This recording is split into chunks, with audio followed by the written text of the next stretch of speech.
नमो बुद्धाय, जय भीम. मी उज्ज्वला आपल्या सर्वांचं माझ्या यूट्यूब चॅनलवर खूप खूप मनापासून स्वागत करते. आज आपण बुद्ध काळातील राजा बिंबिसार यांचा पुत्र सिल्वा यांचा प्रेरणादायी जीवन प्रसंग ऐकूयात. बिंबिसारचा आणखी एक पुत्र होता सिल्वा. बिंबिसारच्या कित्येक राण्या होत्या, काही वरिष्ठ आणि कनिष्ठ. सिल्वा त्यापैकी कोणत्या राणीचा पुत्र होता हे सांगता येत नाही. राज्यलोभामुळे अजातशत्रूने त्याला ठार करण्याचे अनेक प्रयत्न केले. यावरून असे अनुमान करता येईल की तो एक विशेष महत्त्वाचा राजपुत्र असावा. राजसिंहासनावर इतरांपेक्षा त्याचा जास्त अधिकार असावा. म्हणून जर अजातशत्रू त्याला आपला प्रबळ स्पर्धक मानून त्याला मारण्यासाठी अनेक कटकारस्थाने करीत राहिला, परंतु आपल्या पूर्वपुण्याईच्या बळावर सिल्वा मृत्यूच्या भक्ष्यस्थानी पडला नाही. एकदा एक षडयंत्र रचून त्याला एका उन्मत्त कोपिष्ट हत्तीच्या पाठीवर बसविले. हेतू हा की हत्ती क्रुद्ध होऊन त्याला आपल्या पाठीवरून पाडील व पायाखाली तुडवून ठार मारील. सिल्वाची भगवान बुद्धांच्यावर नितांत श्रद्धा होती. तो वारंवार त्यांच्याकडून धम्म शिकण्यासाठी वेणुवनात जात असे. भगवानांना माहीत होते की हा माणूस याच जीवनात अरहंत होण्याची पूर्ण क्षमता असलेला आहे. जेव्हा त्यांना कळले की त्याला कपटाने उन्मत्त हत्तीच्या पाठीवर बसविले गेले आहे, तेव्हा महामोग्गलायनला त्यांचे प्राण वाचविण्यासाठी पाठविले. महामोग्गलायनने आपल्या मैत्रीबलाने त्या उन्मत्त हत्तीला शांत केले व त्याला राजकुमार सिल्वासहित भगवान बुद्धांच्या जवळ आणले. शांत चित्ताने हत्तीने भगवानांसमोर गुडघे टेकले आणि सिल्वाने उतरून भगवानांना साष्टांग प्रणिपात केले. सिल्वा खरोखरच अत्यंत शीलवान होता. भगवान बुद्धांनी त्याला यथायोग्य उपदेश देऊन विपश्यना साधना शिकविली. तिचा सतत अभ्यास करून तो श्रोतापन्नावस्थेला पोचला. त्यानंतर अत्यंत श्रद्धाशील भावनेने तो प्रवज्जित झाला आणि मगध राज्यातील कटकारस्थानांपासून दूर होऊन कौशल देशातील एका अरण्यात दूरवर एकांत साधना करण्यासाठी निघून गेला. काही कालावधीनंतर योग्य वेळी त्याला अरहंत अवस्था प्राप्त झाली. जेव्हा अजातशत्रूला कळले की सिल्वा पुन्हा एका अरण्यात प्रवज्जित होऊन राहिला आहे, तेव्हा त्याला वाटले की हा मृत्यू टाळण्यासाठी सोंगे करीत आहे. अनुकूल वेळ येताच हा मगधात परत येऊन गादीवर आपला अधिकार अवश्य सांगेल, म्हणून हा काटा आत्ताच काढला पाहिजे. सिल्वा परक्या देशात होता. तिथे आपले सैनिक पाठवून तो त्याला कैद करू शकत नव्हता. म्हणून त्याने काही धंदेवाईक हत्यारांना त्याला ठार करण्यासाठी पाठविले.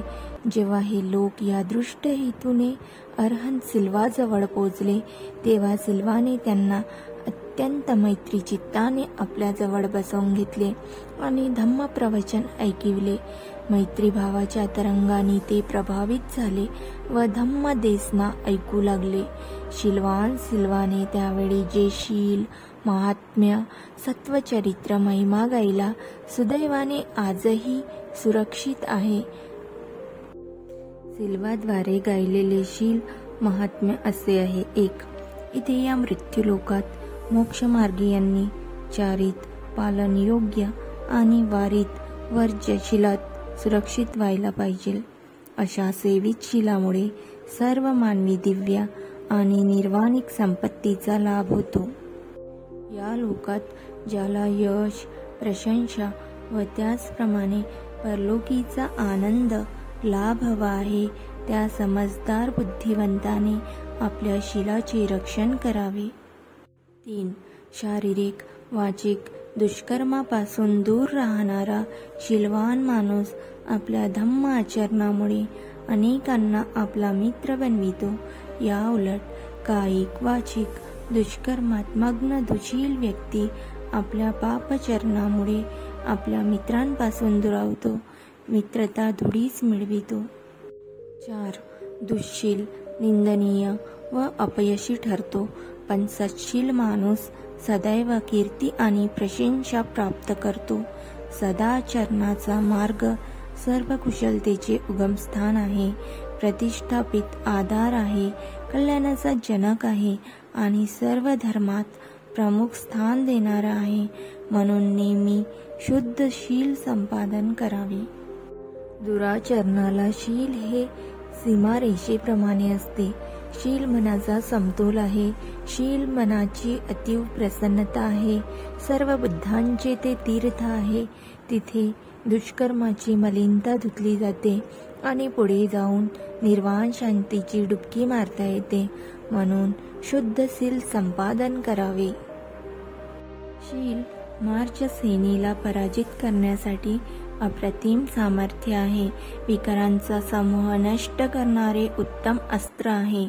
शील धर्मवंतांचे आभूषण अलंकार आहे. शील आपल्या संरक्षणाचे अभेद्य अद्भुत कवच आहे. विकारांमध्ये बुडून जाऊ नये यासाठी आणि संसार सागर तरून जाण्यासाठी शील सहाय्यक पूल आहे, सेतू आहे. शील एक सर्वदूर पसरणारा सुगंध आहे. श्रेष्ठ प्रकारचा लेप आहे, ज्याचा सुवास सर्व दिशांना पसरतो, प्रवाहित होतो. भवचक्राच्या विशान बिकट मार्गाला पार करणाऱ्या धम्मसंपन्न व्यक्तीसाठी शील श्रेष्ठ आधार आहे. शील उत्तम पातेय शिदोरी आहे. शील हे असं एक वाहन आहे की त्यात बसून अतिदुर्गम अरण्यातून बाहेर पडण्यासाठी सर्व दिशांतून प्रवास करता येतो. शीलामध्ये समाहित नसलेला प्राणी या लोकात निंदा अपयशाचा भागीदार होतो आणि परलोकात अधोगतीस प्राप्त होऊन दुःखी होतो. अशी मूर्ख व्यक्ती सर्वत्र उदासीन व दुःखी राहते. शील संपन्न धम्म आचरणी याच लोकी यशस्वी कीर्तिमान होतो आणि परलोकातही स्वर्गीय सुखभोगी होतो. अशी सुज्ञ व्यक्ती सर्वत्र सुमन सुखलाभी होते. इथे या विमुक्ती मार्गावर शील अग्रभागी आहे, प्रमुख आहे. प्रज्ञा उत्तम आहे, श्रेष्ठ आहे. शील आणि प्रज्ञा यांच्या संयोगाने मनुष्य आणि देवतांना सदैव विजय मिळत असतो. शील महात्म्याची कशी आहे ही सांगोपांग अभिव्यंजना, स्वच्छ स्पष्टीकरण. खरंच शील आधार आहे प्रज्ञेचा व प्रज्ञा ही आधार आहे विमुक्तीचा. शीला वाचून प्रज्ञा जागृत होऊ शकत नाही आणि प्रज्ञे वाचून केवळ शील मुक्तिदायी होऊ शकत नाही. प्रज्ञे वाचून शीलवान व्यक्ती किच्चकर कृत्यकर होतो, पण किच्चकत कृत्यकृत होत नाही. शील आणि प्रज्ञा दोन्ही परस्परांना उपयुक्त आहेत, सहाय्यक आहेत, बलप्रदान करणाऱ्या आहेत. म्हणून म्हटले गेले आहे की जसे एका हाताने रगडून दुसरा हात धुता येतो, एका पायाने रगडून दुसरा पाय स्वच्छ करता येतो, तसेच शीलाला प्रज्ञेने रगडून धुवावे आणि प्रज्ञेला शीलाने रगडून धुवावे. विमुक्ती निश्चितच प्राप्त होते. कोणी एखादा सामान्य व्यक्ती देखील शील आणि प्रज्ञेची अशी व्याख्या करू शकतो, पण ती तेवढी परिणामकारक होत नाही.